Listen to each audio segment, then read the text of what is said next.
Hey everyone, this is me, Zion. This is my first video reviewing a film. It's named Man with a Movie Camera. It's the oldest movie I have ever known. The film is from Soviet Union and directed by Dziga Vertov. He was working for VUFKU production company. He made a silent movie with 67 minutes runtime.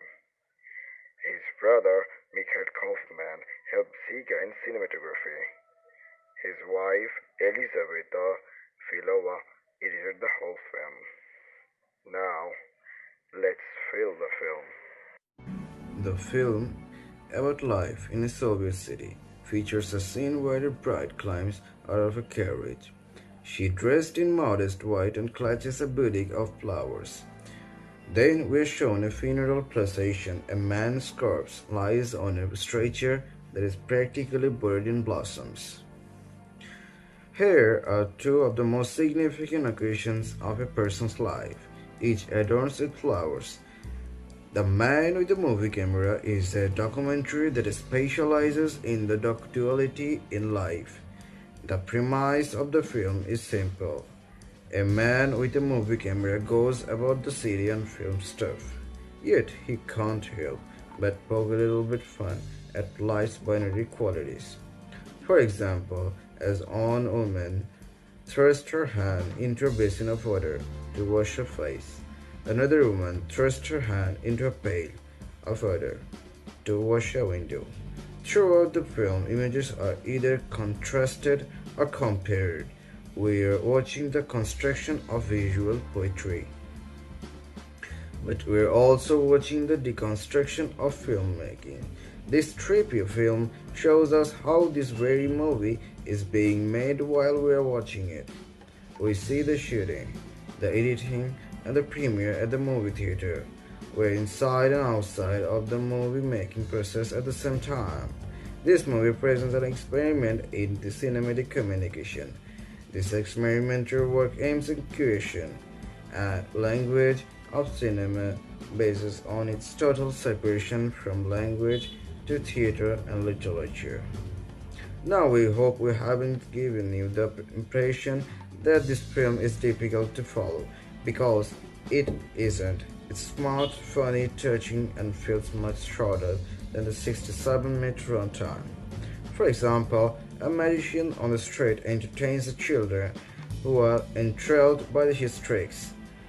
You can tell this guy is the best thing they have ever seen. In another scene, young women are similarly enthralled with a male athlete at a track and field competition. It feels familiar. This magician, this sporting event, this busy city, we are told it's Odessa.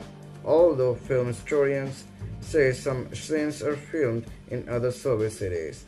Regardless, it is a day in a city that is both old and new, where horse-drawn carriages share cobblestone streets with crowded trams.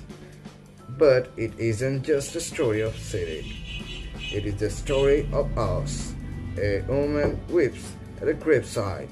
It's the story of being human and of the thing that delight us and make us miserable. For example, one sequence makes place at a license office.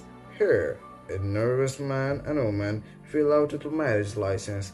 The next customers are a surely couple applying for divorce. Throughout all of this business, we see the cameraman in his rolled up shirt sleeves angling his camera on a roof and filming from the back of a moving vehicle. The fact that his cameraman appears to be everywhere at ants, much like the Soviet government, is not lost on us. The Man with the Movie Camera is probably the most unusual film we have ever seen. Like the street magician, the cameraman uses tricks on his act, such as super small imagery and split-screen photography. It must have been a thrill to see it on a big screen when it released in 19. If we're in the mood for a completely different approach to filmmaking, we ask you to see The Man with the Movie Camera. So, that was my review for this movie. A movie lover who loves classics and history should definitely watch this movie. It's in pure art and one of the best experimental films. Thanks for watching.